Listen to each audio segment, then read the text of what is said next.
सबसे पहले तो मैं माफी चाहूंगा कि आपके बीच मुझे पहले आ जाना था। सुन लो सुन लो। मैं आभार व्यक्त करूंगा आप सभी को जो यहाँ आए। यहाँ जो आप आए हो मेरे विश्वास पे नहीं आए हो। यहाँ जो आप आए हो ऐसे काबिल नौजवानों को आशीर्वाद देने आए हो। ये इनकी ऊर्जा,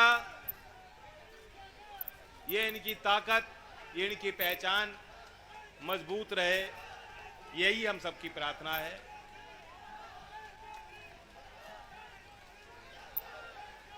सुन लो भाई वर्जित, आप तो दिन भर कर सकते हो। 100 तक तो मैं भी लगा लूंगा, उसके बाद रुकना पड़ेगा मुझे। आप जो यहां आए हो इसलिए भी आए हो कि आप इस मुद्दे को समझ चुके हो। आपको समझाने की जरूरत नहीं है। यहीं से 10 किलोमीटर दूर है सैदपुर गांव। नाम भी बुलंद है और इस जिले का काम भी बुलंद रहा। हर गांव में मिल जाएंगे आपको लोग, घर घर हैं। यहां इस भीड़ में मैं पूछूं कि कितने एक्स सर्विसमैन हैं तो कई हाथ खड़े हो जाएंगे। यहां एक्स सर्विसमैन है, यहां हो गए खड़े। यार कितने साल ड्यूटी दीजिए आपने?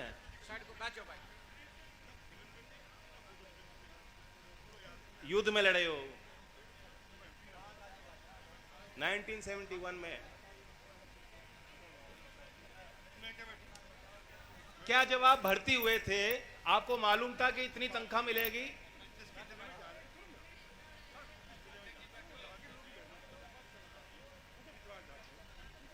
मैं सुन रहा हूं। तनख्वाह का मसला नहीं है, ये तो एक अजीब सा जुनून है गांव में। ये सोच के कोई फौज में भर्ती नहीं होता कि मुझे क्या मिलेगा। ये सोच के भर्ती होता है कि मैं क्या देश के लिए कर सकता हूं, दे सकता हूं। और ये भावना सब में नहीं होती। ये किसान की पीढ़ियां हैं, किसान के परिवार के लोग हैं। खेती का काम भी जोखिम पड़ा है। जब आप खेत में जाते हो, पैदावार करते हो, इतनी मेहनत करते हो, आपको मालूम नहीं होता क्या भाव मिलेगा, मिलेगा नहीं मिलेगा, कोई खरीदार मिलेगा कि नहीं मिलेगा। कहीं गलत समय पे ओले पड़ जाते हैं, बारिश पड़ जाती है, फसल खराब हो जाती है, रोग लग जाता है। और कितने खर्चे होते हैं अब खेती में, आप कभी बैठ के हिसाब भी नहीं लगा पाते। कोई फायदे का सौदा नहीं दिख रहा लोगों को। उसी तरह से जब सेना में कोई जाता है तो हिसाब किताब करके नहीं जाता। लेकिन आप जैसे वीरों का सम्मान तो होना चाहिए ना। अगर सभ्य समाज में जो लोग कुर्बानी दे रहे हैं, आप जैसे सब कुछ न्यौछावर करने को तैयार हैं हमारे लिए, और हम इनकी कदर ना करें तो क्या ये देश आगे जाएगा, विकसित हो पाएगा? मेरे तो घर के परिवार के कई लोग हैं, मेरी जानकारी में नहीं, शायद कोई देश का कोई और प्रधानमंत्री हो जिसके पोते वायुसेना या सेना में हो। मेरे कई भाई हैं वायुसेना में रहे, मेरे खुद फूफा रहे मेजर जनरल सिंधु जी। और आज मेरे विशेष आग्रह पे हरियाणा से चल के आए मेजर जनरल बिशंबर दयाल जी, उनकी बातों को सुनकर मैं बहुत प्रभावित हुआ। आप सब भी बहुत ध्यानपूर्वक उनकी बातें सुन रहे थे, क्योंकि हम जैसे लोगों पे तो सत्ताधारी इल्जाम लगा सकते हैं। अभी कोई चुनाव नहीं, कोई वोट का मसला नहीं, लेकिन हम आपके बीच क्यों आए? मजबूरी में आए हैं। मैं सोच रहा था मैं राज्यसभा का शपथ लूंगा और आपके बीच आऊंगा, आपसे पूछूंगा क्या काम आपको कराने हैं, या आम की फसल चखूंगा आपके बाग में बैठ के, कहीं आम खाऊंगा, कहीं दूध पीऊंगा, आपका आशीर्वाद लूंगा। लेकिन ऐसे समय पे, ऐसे मौसम पे हम पंचायत करने के लिए मजबूर हुए हैं। लेकिन फिर भी जो लालची लोग हैं, जो आर्मी में मिलावट करना चाहते हैं, व्यापारी के एक चश्मे को देखकर कटौती करना चाहते हैं, बचत करना चाहते हैं आर्मी में, वे लोग हम पे कह सकते हैं कि इनको कोई राजनीति दिख रही है, लेकिन अगर मेजर जनरल बिशंबर दयाल जी कोई बात कह रहे हैं, क्या इनका कोई स्वार्थ इससे जुड़ा हुआ है? वे अपनी समझ के अनुसार कह रहे हैं। देश के आगे क्या, समाज के आगे क्या खतरे बन सकते हैं, मुझसे बेहतर उनको ज्यादा समझ है, आपको ज्यादा समझ है। देश की सुरक्षा के क्या मायने होते हैं, कैसे बचाव करते हो आप लोग। लेकिन अफसोस है कि आज राजगद्दी पे बैठे लोग आपसे बहुत दूर जा चुके हैं। आपने उनको बनाया है, गांव-गांव ने उनको ताकत दी है, लेकिन गांव की मूल भावना को आज तक वो समझ नहीं पाए। किसान आंदोलन देश भर में क्यों खड़ा हुआ? क्योंकि आपको समझ में आई बात कि हमारी रोजी रोटी का सवाल है, हमारे भविष्य का सवाल है। मेरी बात नोट कर लेना, ये अग्निपथ, अग्निवीर, ये भी आपकी रोजी रोटी और भविष्य का भी सवाल है और हमारे ग्रामीण समाज के अस्तित्व का सवाल है।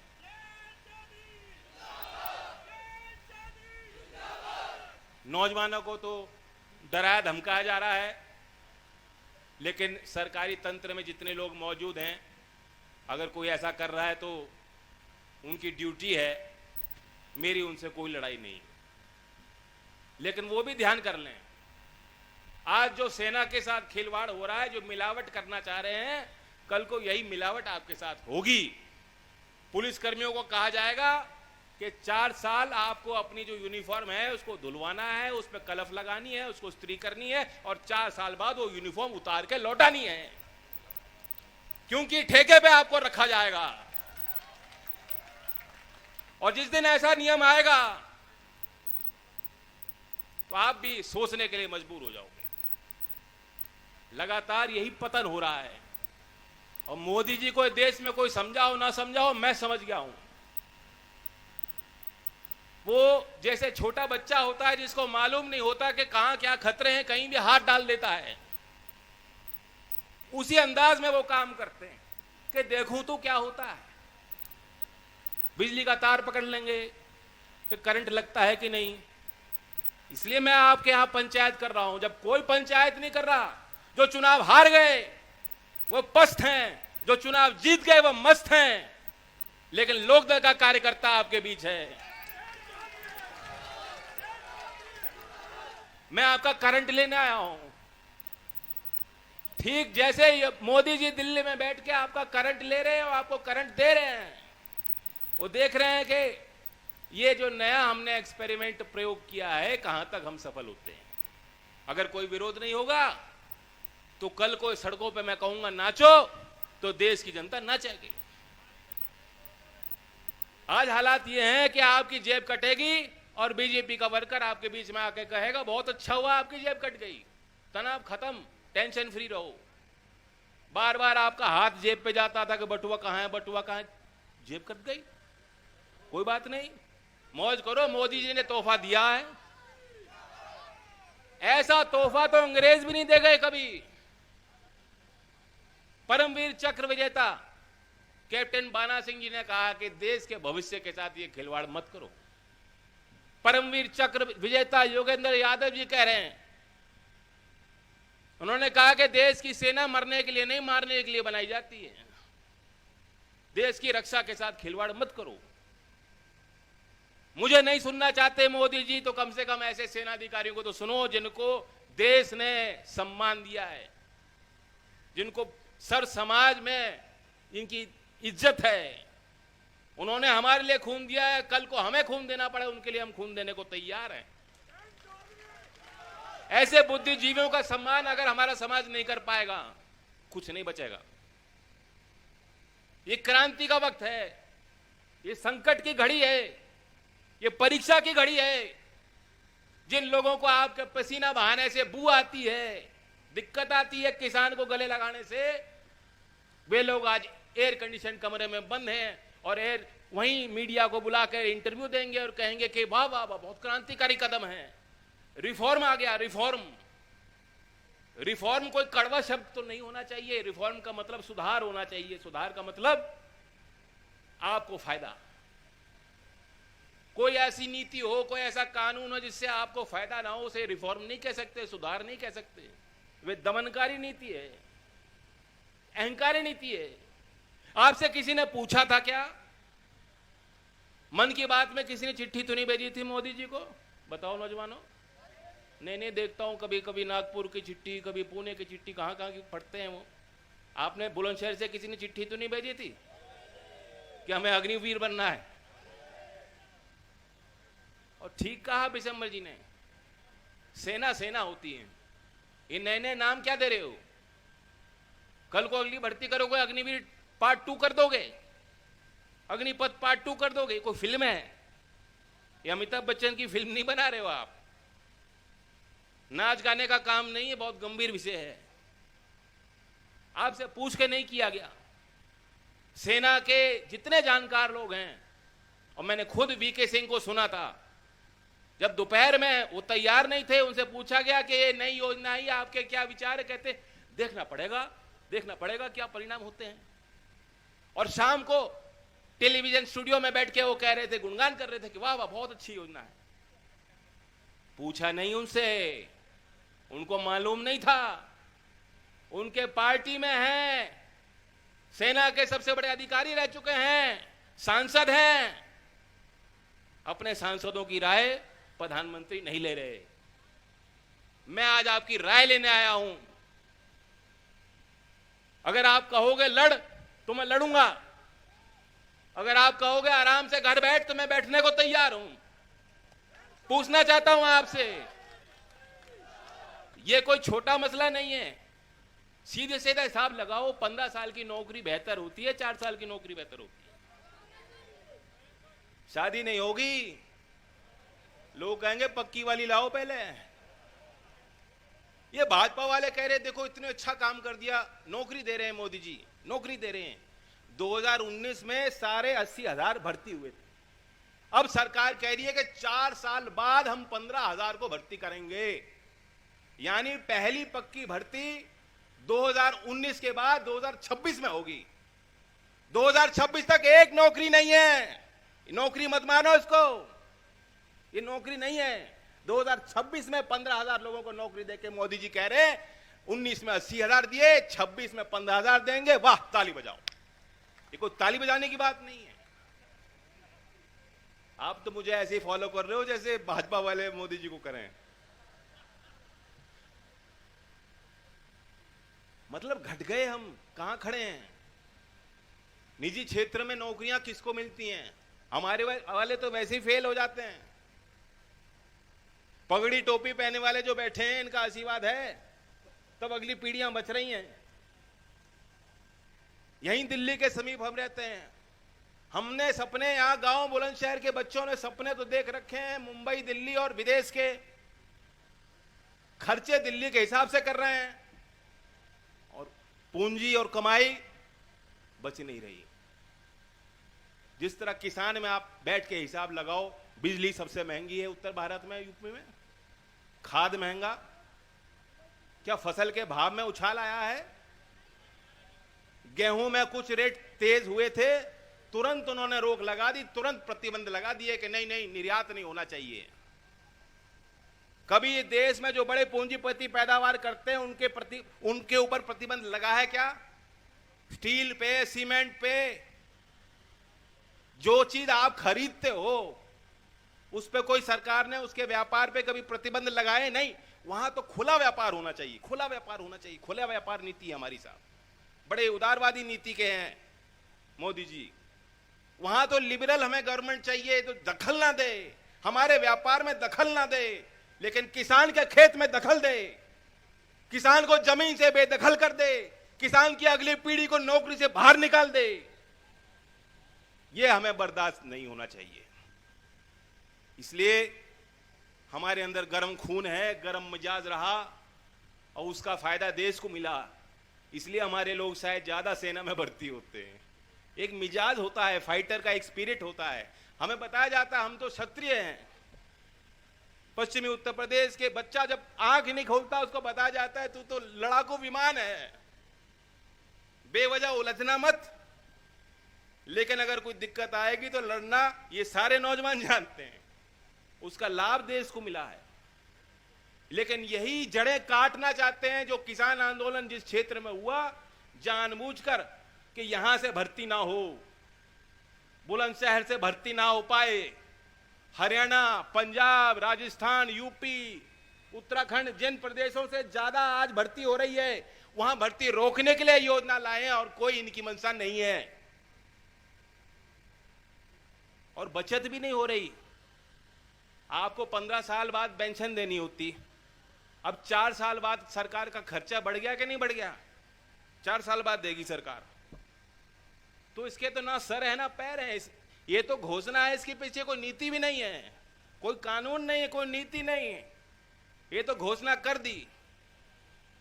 अब दिन को रात और रात को साबित करने में जुट गए लोग और कह रहे हैं कि नौकरी देंगे, चिंता मत करो, घर लौटाओ, तुम्हें आर्मी फेल कर देगी लेकिन हमें तुम्हें नौकरी देंगे, लाल कालीन बिछा देंगे।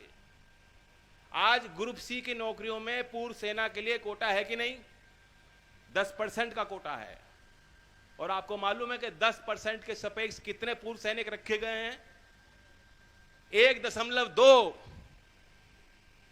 ग्रुप डी की नौकरियों में 20% का कोटा पूर्व सैनिकों के लिए है। आपको मालूम है कितने पूर्व सैनिक रखे गए हैं 20% के सापेक्ष? 2.6।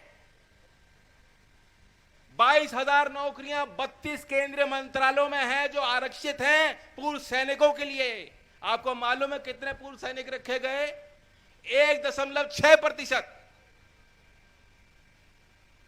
कहीं पे भी 2-3% से ज्यादा पार नहीं कर पा रहे, कह रहे नौकरी मिल जाएगी।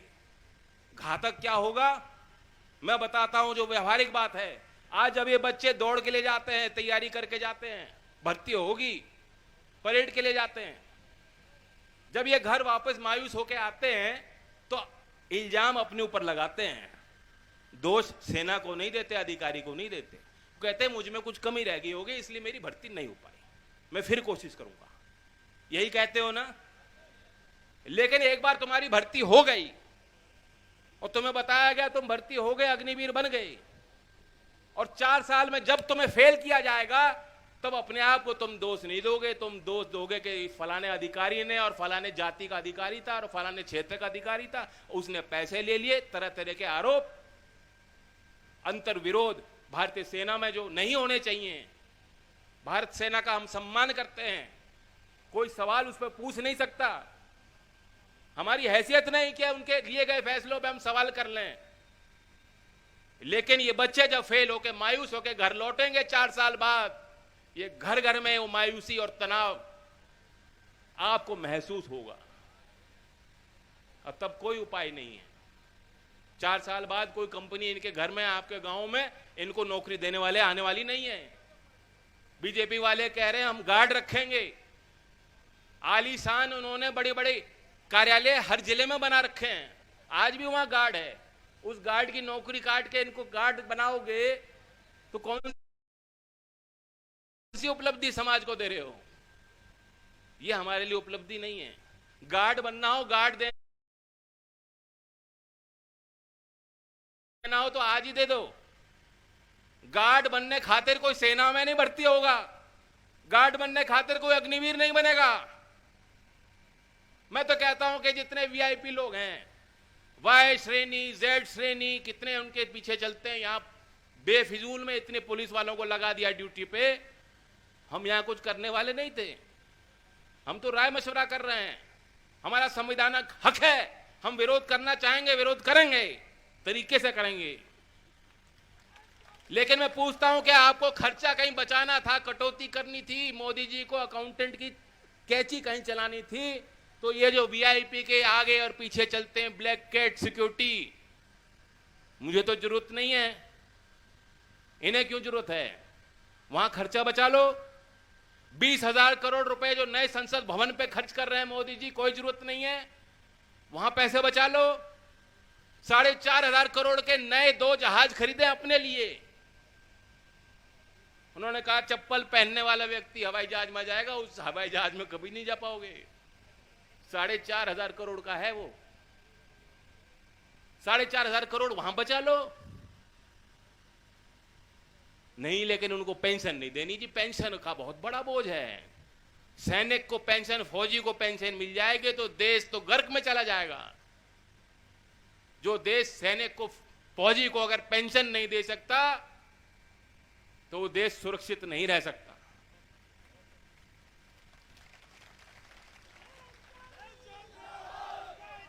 इसलिए मेरी मजबूरी है, मेरा काम भी यही है कि सही और गलत की पहचान करके निर्णय लूं। चौधरी अजीत सिंह जी के जाने के बाद आपने अगर मुझे पगड़ी पहनाई है तो यही पहनाई है, इसलिए पहनाई है कि मैं अपने विवेकपूर्ण फैसले लूं, कहां भला होगा कहां बुरा होगा। मुझे भले राजनीतिक नुकसान हो जाए, लाख बार चुनाव हार जाऊं, लेकिन 4 साल की इस भर्ती को मैं स्वीकार करने वाला नहीं हूं। इस पंचायत में मेरे 3 प्रस्ताव हैं। इस पंचायत में मैं चाहूंगा, मेरा प्रस्ताव है, 3 प्रस्ताव रखूंगा, आप अगर मर्जी हो तो पारित कर देना। नंबर 1, अग्निवीर अस्वीकार। अग्निवीर अस्वीकार। नंबर 2, 60 लाख नौकरियां हैं जो भर्तियां हैं होनी चाहिए। पद बने पड़े हैं, भर्ती नहीं हो रही।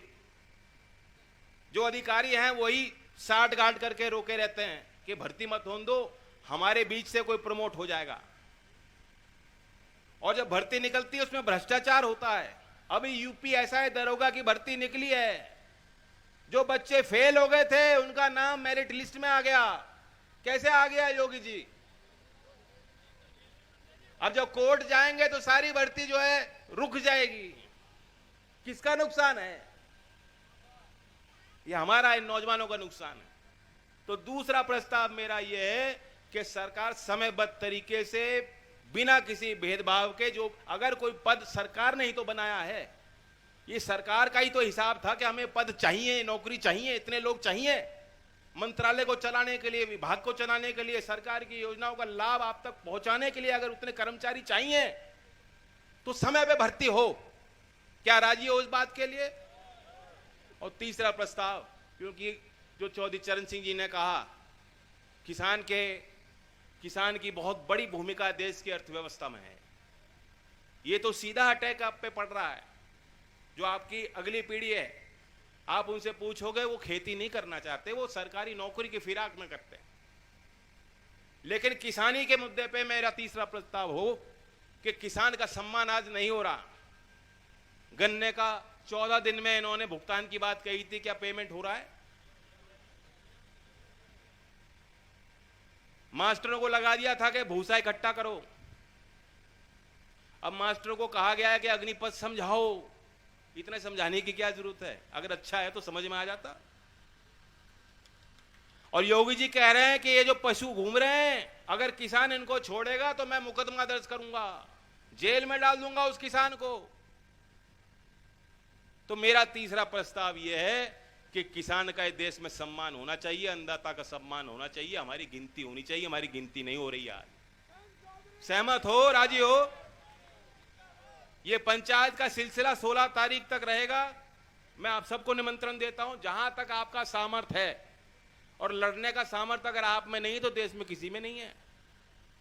देश में किसी में नहीं है। चौधरी चरण सिंह जी आपके गांव में आते थे, कहते थे मैं बिहार तक मुझे पार्टी चलानी है, आप पूरा चंदा दिया करते थे, वो चंदे उस पैसे से पार्टी चलती थी।